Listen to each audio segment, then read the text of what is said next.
It's midnight and you're tuned in to Nightline with me, Zahir, Kelvin and Abdullah. The top stories. Anutin Charnvirakul elected as Thailand's third Prime Minister in 2 years. And man and his girlfriend remanded over deaths of his 2 children in PD drowning incident. Thailand's parliament has elected Anutin Charnvirakul, leader of conservative opposition Boom Jai Thai party, as the country's third prime minister in 2 years. Anutin and his government are expected to take office in a few days after obtaining a formal appointment from King Maha Vajiralongkorn. Anutin secured a victory over the populist Pheu Thai candidate Chai Kasim Nitisiri with backing from the Liberal People's Party, the largest in parliament, based on its promise to call the general election within 4 months. The Boom Jai Thai leader secured a convincing victory with 311 votes, well above the 247 needed for a majority in the 492-member House of Representatives. Chai Kasim, meanwhile, received 152 votes. Chalern Yumbangrung, a member of Pheu Thai and former Deputy Prime Minister, surprised by crossing the aisle, with 8 of his party colleagues joining him. The vote on Friday means Anutin will replace Paitongtarn Shinawat of the ruling Pheu Thai party, who was dismissed by the Constitutional Court last month over an ethics scandal.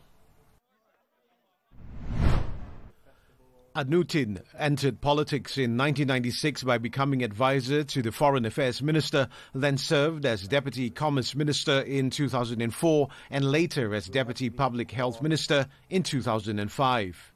When the Thai Rak Thai party was dissolved in 2006, Anutin was among the group of 111 former executives who were given 5-year political bans. In 2012, Buriram politician and founder of the conservative Boom Jai Thai or BJT party, Newin Chidchop, announced his retirement from politics.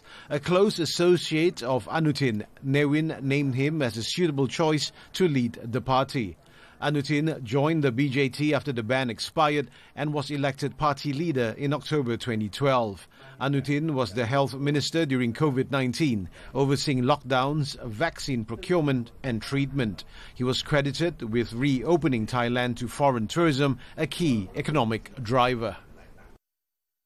A man and his girlfriend have been remanded for 7 days in connection with the deaths of his 2 children who drowned after the car they were in plunged into Sungai Linggi in Port Dickson, Negeri Sembilan on Thursday. The remand order until September 11 was issued on Friday by the Seremban Magistrates Court to assist in investigations under the Penal Code for murder.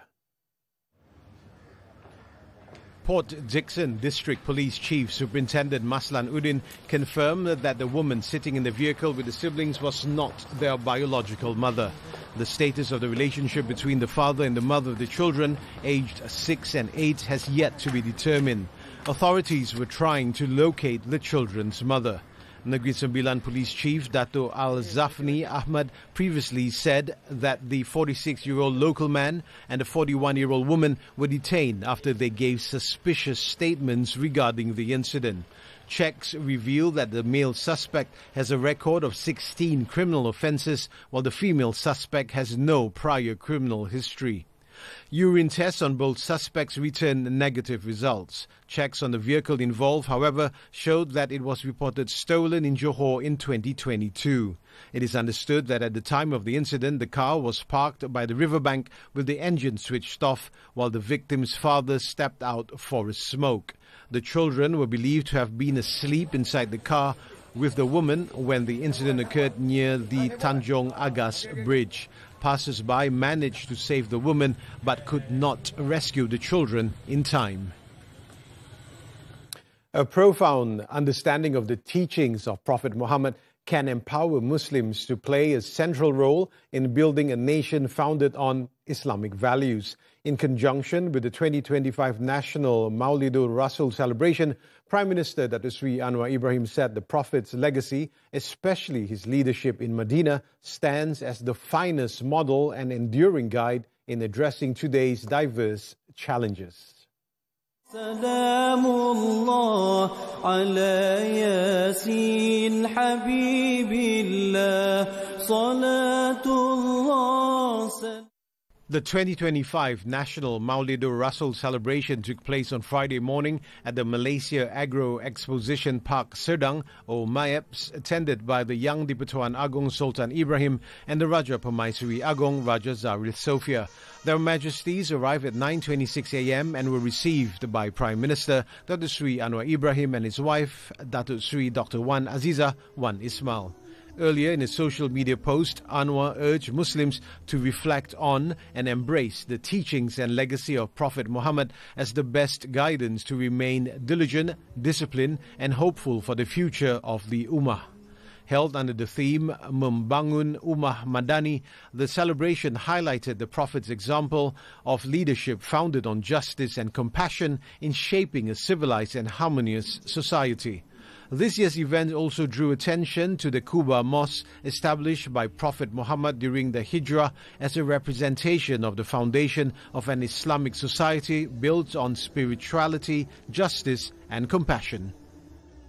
Meanwhile, Muslims have been called upon to put an end to internal disputes such as spreading hatred in the name of religion. Minister in the Prime Minister's Department for Religious Affairs, Datuk Muhammad Naim Mokhtar, said such actions bring no benefit and instead threaten the nation's harmony. Marilah bersama-sama memperkukuh penguasaan ilmu dan teknologi, merapatkan saf perpaduan, menjadi pendamai yang menyuburkan keharmonian, sekaligus membangunkan gagasan Malaysia Madani. He also reminded Muslims to refrain from engaging in social media conflicts and from adding fuel to slanderous content that could divide families and society. At the same event, Lembaga Tabung Haji Chairman Tan Sri Abdul Rashid Hussein was named the recipient of this year's National Maulidur Rasul Tokoh Perdana Award. Kita bersyukur atas pilihan ini dan kita terus berharap kita akan menikmat untuk kebaikan ummah dan agama.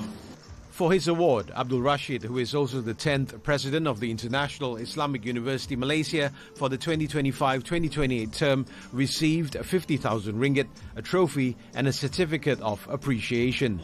Also honoured at the event was popular influencer and entrepreneur Khairul Amin Kamrul Zaman, better known as Khairul Amin, who received the 2025 National Maulidur Rasul Award in the Successful Entrepreneur Technocrat category.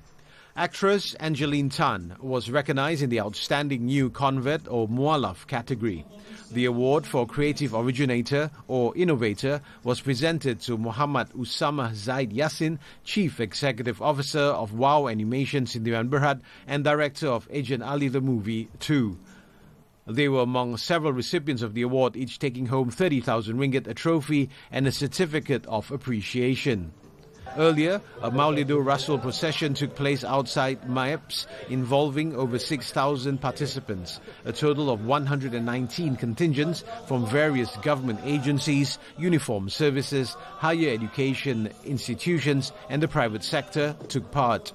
The three best contingents were awarded cash prizes ranging from 3,000 to 5,000 ringgit along with trophies. At a separate event in Kuala Lumpur, the Prime Minister said the government welcomes public criticism but emphasized that it must not cross into slander, threats or violence. Anwar was responding to concerns over the possibility of protests in Malaysia following the unrest in Indonesia. Dia boleh bantah, kita tidak menghalang, tapi isu apa? Allowance Menteri potong, Perdana Menteri tak ambil gaji.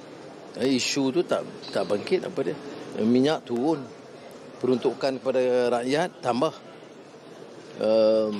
Dan saya dah umumkan yang lain-lain kita boleh timbang dalam belanjawan. Anwar added that to achieve peace and stability without burdening the people, the government will continue its efforts to develop the economy. The Prime Minister, who is also the current ASEAN chair, said Indonesian President Prabowo Subianto informed him during a meeting in Beijing that the situation in Jakarta is improving. Indonesia recently faced widespread protests due to public dissatisfaction over lawmakers' allowances and rising living costs. The European Union has praised Malaysia's efforts under the Malaysian Sustainable Palm Oil Certification. European Environment, Water Resilience and the Competitive Circular Economy Commissioner Jessica Roswell said the standards under the scheme reflect Malaysia's commitment to producing deforestation-free products. And I also want to take the opportunity to commend Malaysia on the work you're doing with the MSPO that we've seen here. It shows also the work that you do on the ground, so to say, and also to help to produce and also have the certification on a deforestation-free products. That will also help to boost our further cooperation. Rosewall was speaking after an official visit to Pulau Kari, Selangor, with Plantation and Commodities Minister Datuk Seri Johari Abdul Ghani. According to Johari, Malaysia is currently on the right track to being classified as a low-risk country under the EU's deforestation risk assessment. He said the government is now gathering the latest facts and progress of the nation's palm oil production to enable the EU to formally recognize Malaysia's status under its sustainability agenda. That's why since I joined NRES as a caretaker minister, so I beritahu dengan NRES, in the future, every data you nak hantar ni, you kena pergi balik kepada KPK, Kementerian Perdagangan Komuniti, untuk verify apa yang kita punya, apa yang you punya. Kalau tidak, you hantar based on estimate, kita hantar based on actual. The minister is also leading a special task force on the implementation of the EU's deforestation regulation after it categorized Malaysia as a standard risk in May. In a related development, the EU and Malaysia will continue close cooperation ahead of the entry into the application of the EUDR. This aims to ensure that operators sourcing commodities such as palm oil, rubber, timber and cocoa from Malaysia are fully prepared to meet their obligations while promoting mutual benefits for stakeholders on both sides. In a statement, Roswell, following her visit to Malaysia, praised the country's efforts to align its national sustainability certification schemes, particularly the MSPO certification, with EUDR requirements, noting that this support helps EU operators sourcing Malaysian palm oil to achieve compliance. She commended Malaysia's constructive cooperation in reducing deforestation to unprecedented low levels and acknowledged its commitment to ongoing efforts, particularly in agriculture, under a transparent, measurable and accountable governance system. Rosewall also stressed the EU's readiness to continue working with Malaysia towards enhancing deforestation-free supply chains. The statement further noted that Johari highlighted Malaysia's new national centralized system, which aids exporters in complying with the EUDR by integrating traceability records, polygon maps, MSPO certification data, and legality confirmations. Meanwhile, Johari said the Urban Renewal Bill must ensure that property developers comply with clear guidelines when carrying out redevelopment projects. The minister, who is also UMNO Vice President, stressed that the conditions for redevelopment need to be thoroughly examined to avoid repeating past failures that have left residents stranded. He said weak regulatory enforcement had caused many redevelopment projects to stall, affecting the lives of communities. Macam flat Tun Razak, 12 blok dirobohkan, now 15 tahun, 16 tahun, tak buat-buat lagi. Ada orang tunggu dia punya unit tak dapat-dapat. Nombor 2 dekat Sungai Baru, Kampung Baru, pun sama juga dah 8 tahun, tak siap-siap. Because tidak ada orang govern ini. Bila tak ada orang govern, jadi dia boleh datang, come and go. And then bila ada problem, dia orang cuci tangan. But Johari added that the bill is especially needed in Kuala Lumpur, where 139 areas have been identified for redevelopment, mostly involving Malay communities. A summit that's more than just talk. MDX 2025 is where innovation meets impact. Discover how Malaysia is harnessing emerging tech to transform industries, empower citizens, and lead the region's digital future. Muhammad Ahmad Hamdan speaks with Malaysia Digital Economy Corporation MDEC CEO Anwar Faris Fazil. Only on Money Matters this Saturday at 5 p.m. on TV3 and stream on Tonton. 5 students from the Institute Kemahiran Mara, Kota Kinabalu were killed in a tragic road accident in Tuaran, Sabah on Friday. The 2 p.m. incident occurred when their MPV was struck by a lorry trailer when it skidded into the opposite lane on Jalan Sulaman. 4 of the victims, all aged 20, have been identified as Haryanto Anwar, Neil Stanley Platini, Muhammad Ikhwan Kurniawan and Muhammad Zuhaikal Muhammad Zaidi. The identity of the 5th male student has yet to be confirmed. The students who were heading from Sepanga towards Kota Belud were pinned inside the MPV and had to be extricated by fire and rescue personnel using specialized tools. All 5 victims were pronounced dead at the scene by a health ministry team, and their bodies were then taken to Tuaran Hospital for post-mortem. The driver of the trailer did not suffer any injuries. Police are investigating the crash under the Road Transport Act for causing death by reckless or dangerous driving. Meanwhile, Mara Chairman Dato Ashraf Wajdi Dusuki said he had instructed the Mara Sabah director to contact the victims' next of kin and assist with the funeral arrangements. Termasuk menanggung segala kos urusan pengkebumian kelima-lima jenazah pelajar IKM Kota Kinabalu. Bagi pihak Mara, saya ingin merakamkan ucapan takziah kepada seluruh anggota keluarga pelajar-pelajar yang terbabit. Mudah-mudahan semua diberikan kesabaran. He said the students involved in the fatal accident were 4th semester electrical engineering students who were on holiday at the time. Teruk.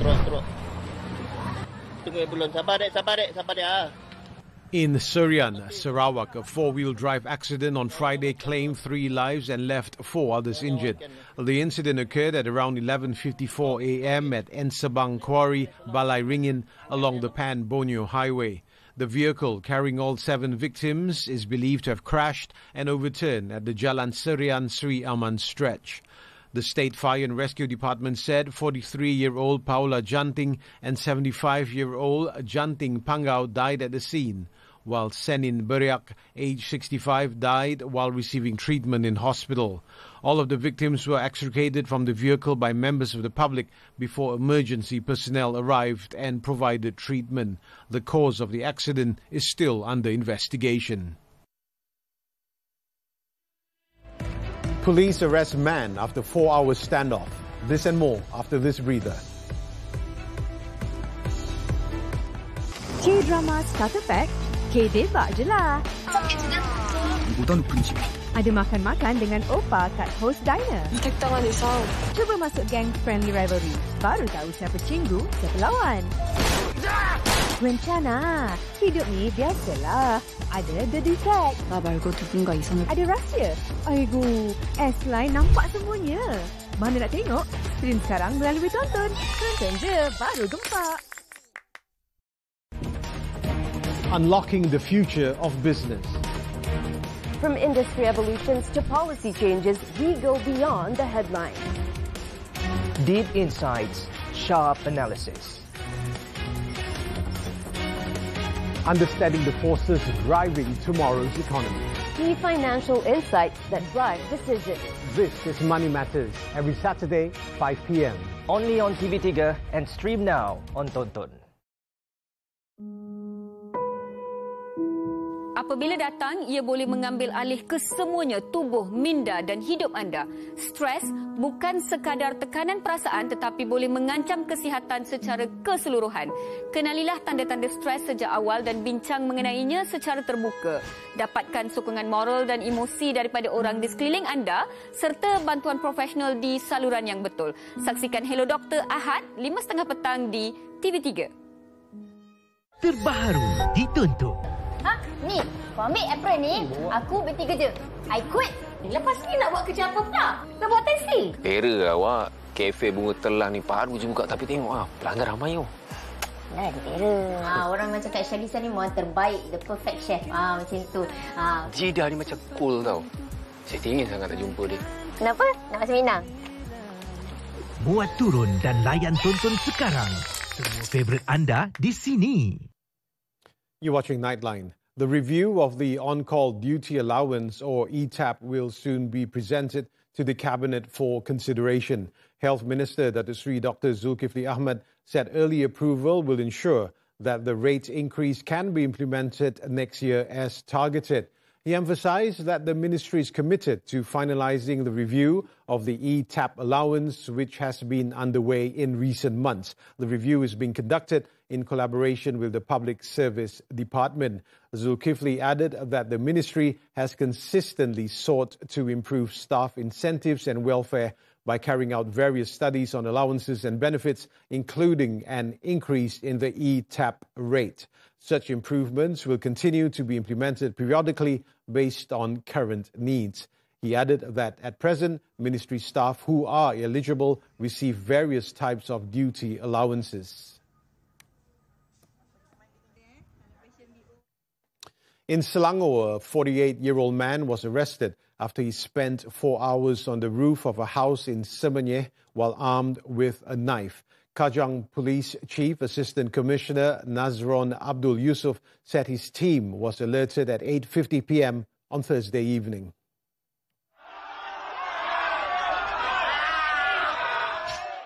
Firefighters assisted police in negotiating with the man who was half-dressed and at times acted aggressively, throwing objects at the officers.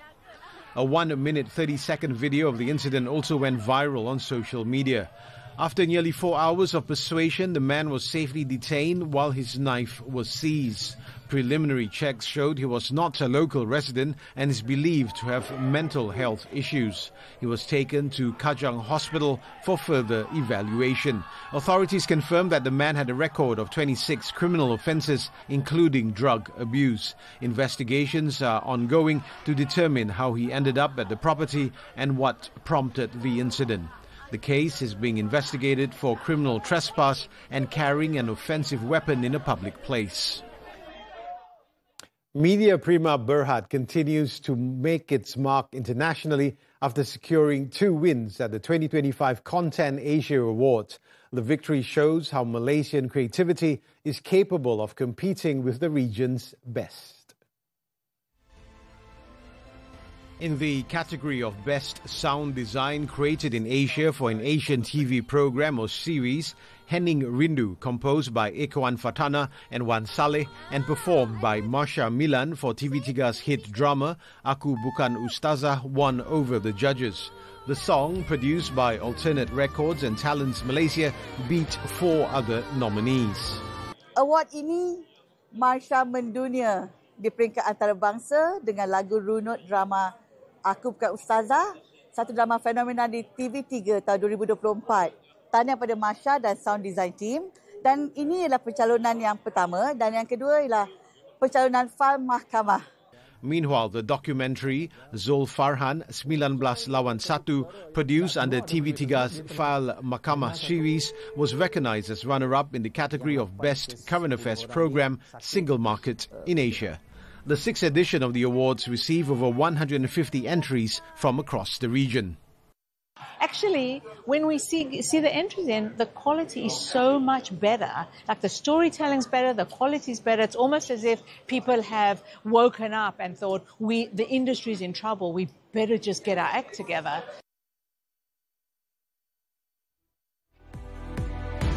At least 15 dead after bus plummets down 305-meter ravine. The details when Nightline returns. Masuk hutan, selam lautan dan tinjau wildlife beraksi dalam Arabian Seas. Africa's Hunters musim pertama. Chasing the Rains. Africa's Hunters musim kedua. Alien Abyss. Layan animal dokumentari di TV3 dan stream sekarang melalui Tonton. Mira nak kongsikan sedikit panduan keselamatan anak ketika di luar rumah. Pastikan keadaan sekeliling, pantau pergerakan anak dan jangan biarkan mereka berkeliaran jauh daripada anda. Elakkan pemakaian barang kemas yang berlebihan. Yang terakhir, boleh bawa whistle bersama. Jerit sekuat hati atau tiup whistle untuk menarik perhatian orang sekeliling sekiranya diganggu atau merasa terancam. Dapatkan pelbagai informasi bermanfaat bersama Nona setiap Ahad jam 2 petang di TV3. Lelaki itu lemah. Saya ada jin itu. Boleh tunaikan unlimited rewards. Ingatkan lelaki yang tak cukup satu. Lagi layan dengan Tonton Up. Rewards non-stop. Nak ni, nak tu. Semua untuk korang. Langgan Tonton RM9.90 je. Baru puas. Unlocking the future of business. From industry evolutions to policy changes, we go beyond the headline. Deep insights, sharp analysis. Understanding the forces driving tomorrow's economy. Key financial insights that drive decisions. This is Money Matters, every Saturday, 5 p.m. Only on TV3 and stream now on Tonton. We're back with news from the foreign front. Angela Rayner has resigned as British Deputy Prime Minister and Housing Secretary just 2 days after admitting she underpaid stamp duty on her seaside flat in Hove. She also stepped down as Deputy Labour leader on Friday, a position to which she was elected by party members. The 45-year-old faced growing pressure after confirming she underpaid more than $53,000 in tax on the $1.07 million property she purchased in May. The departure follows a report from the Prime Minister's ethics advisor, which found she breached the ministerial code and ignored legal warnings. Rayner's resignation leaves a significant void both as Deputy Prime Minister and at the Housing Department, where she was leading one of Labour's key pledges. The police officer who drove an armoured vehicle that killed Jakarta delivery rider Afwan Kurniawan on August 28 during street protests has been demoted for 7 years. Chief Brigadier Bribka Rohmat was found guilty of violating police ethical standards at a hearing on Thursday, but escaped dismissal. The National Police Commission said Rohmat was acting under orders from his team commander, Kosmas Kajuge, who had been dismissed a day earlier. There are no details of what rank Rohmat has been demoted to. 5 other mobile brigade officers were seated at the back of the vehicle at the time and are also facing ethics trials. 21-year-old Afan was doing a delivery in central Jakarta amid mass protests when the armored tactical vehicle ran him over.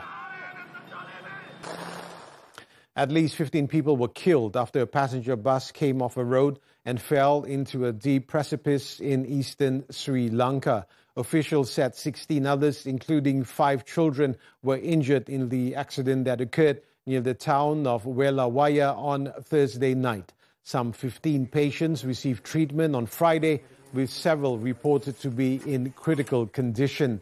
The passenger bus, carrying around 30 local tourists visiting hill towns known for their lush tea plantations, plunged nearly 305 meters into a ravine.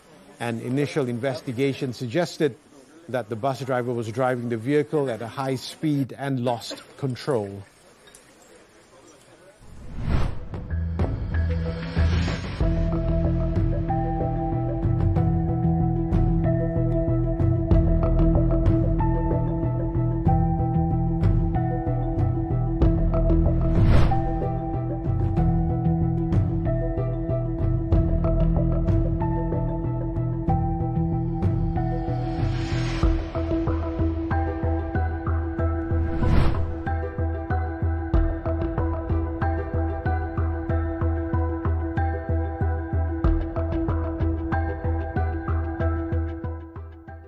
Sports now, the 2025 World Wushu Championships in Brazil. Malaysia finally had something to celebrate on the sixth day of the tournament as exponent Xi Jinping clinched a surprise gold medal in Brasilia.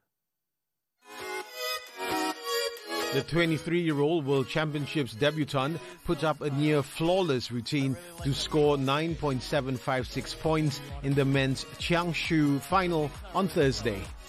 Macau's Kwong Shi-hin clinched the silver with 9.743 points, while Japan's Araki Motoyoshi settled for bronze with 9.740 points. It marks Malaysia's first gold medal at the biennial World Championship. So far, the national camp has secured 1 gold, 1 silver and 1 bronze in the competition. Turning to squash, the 2025 London Squash Classic. National players S. Sivasangari and Ng Yen Yao delivered a strong showing after securing their spots in the quarterfinals. Playing at the Alexandra Palace in London, 2022 Asian Games champion Sivasangari needed only 23 minutes to defeat Hong Kong's Tomato Ho 11-7, 12-10 in the second round on Thursday. Next up, the world number 8 will face home representative Jasmine Hutton for a place in the semi-finals. Also advancing to the last 8 was Ian Yao, who qualified for the men's quarterfinals after coming from behind to defeat Qatar's Abdullah Muhammad Al-Tamimi 8-11, 12-10, 11-9. The world number 12 will next play the 5th ranked Muhammad El Shorbagi of England.